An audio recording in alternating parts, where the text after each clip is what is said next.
नमस्कार। आप सभी को रामनवमी की हार्दिक शुभकामनाएं। प्रभु श्री राम की कृपा आप पे हमेशा बनी रहे। भगवान श्री राम के जन्म की पौराणिक कथा पढ़ने और सुनने से मिलता है कई गुना फल।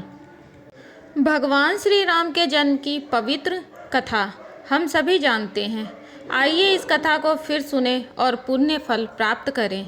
सुनने से पहले अगर आप मेरे चैनल पे नए हैं तो चैनल को सब्सक्राइब कर लें। महाराज दशरथ ने पुत्र प्राप्ति हेतु यज्ञ आरंभ करने की ठानी।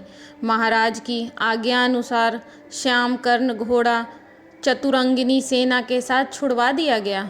महाराज दशरथ ने समस्त मनस्वी, तपस्वी, विद्वान, ऋषि मुनियों तथा वेद विज्ञ प्रकांड पंडितों को यज्ञ संपन्न कराने के लिए बुलवा भेज दिया। निश्चित समय आने पर समस्त अभ्यागतों के साथ महाराज दशरथ अपने गुरु वशिष्ठ जी तथा अपने परम मित्र अंगदेश के अधिपति लोभपात के जमाता रिंग ऋषि को लेकर यज्ञ मंडप में पधारे। इस प्रकार महान यज्ञ का विधिवत शुभारंभ किया गया। संपूर्ण वातावरण वेदों की उच्चारणाओं के ऊंच स्वर में पाठ से गूंजने तथा समिधा की सुगंध से महकने लगा। समस्त पंडितों, ब्राह्मणों, ऋषियों आदि को यथोचित धन धान्य, गौ आदि भेंट करके सादर विदा करने के साथ यज्ञ की समाप्ति हुई। राजा दशरथ ने यज्ञ के प्रसाद खीर को अपने महल में ले जाकर अपनी तीनों रानियों में वितरित कर दिया। प्रसाद ग्रहण करने के परिणाम स्वरूप तीनों रानियों ने गर्भ धारण किया।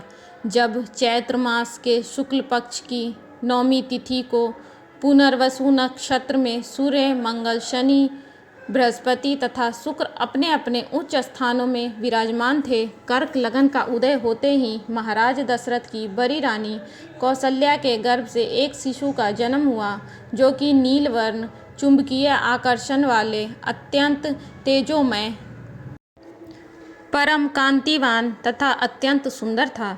उस शिशु को देखने वाले देखते रह जाते थे। इसके पश्चात शुभ नक्षत्रों और शुभ घड़ी में महारानी कैकेयी के एक साथ तीसरी रानी सुमित्रा के 2 तेजस्वी पुत्रों का जन्म हुआ। संपूर्ण राज्य में आनंद मनाया जाने लगा। महाराज के 4 पुत्रों के जन्म के उल्लास में गंधर्व गान करने लगे और अप्सराएं नृत्य करने लगीं।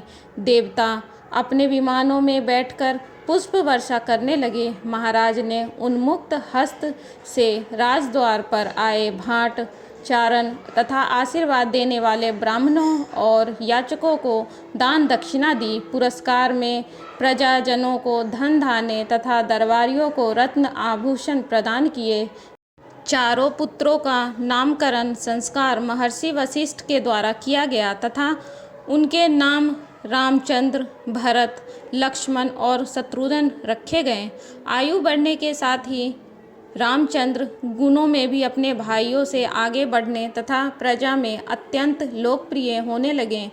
उनमें अत्यंत विलक्षण प्रतिभा थी, जिसके परिणाम स्वरूप अल्पकाल में ही वे समस्त विषयों में पारंगत हो गए। उन्हें सभी प्रकार के अस्त्र शस्त्र को चलाने तथा हाथी, घोड़े एवं सभी प्रकार के वाहनों की सवारी में उन्हें असाधारण निपुणता प्राप्त हो गई। वे निरंतर माता पिता और गुरुजनों की सेवा में लगे रहते थे। उनका अनुसरण शेष 3 भाई भी करते थे। गुरुजनों के प्रति जितनी श्रद्धा भक्ति इन चारों भाइयों में था, उतना ही परस्पर प्रेम और सौहार्द भी था। महाराज दशरथ का हृदय अपने चारों पुत्रों को देखकर गर्व और आनंद से भर उठता था।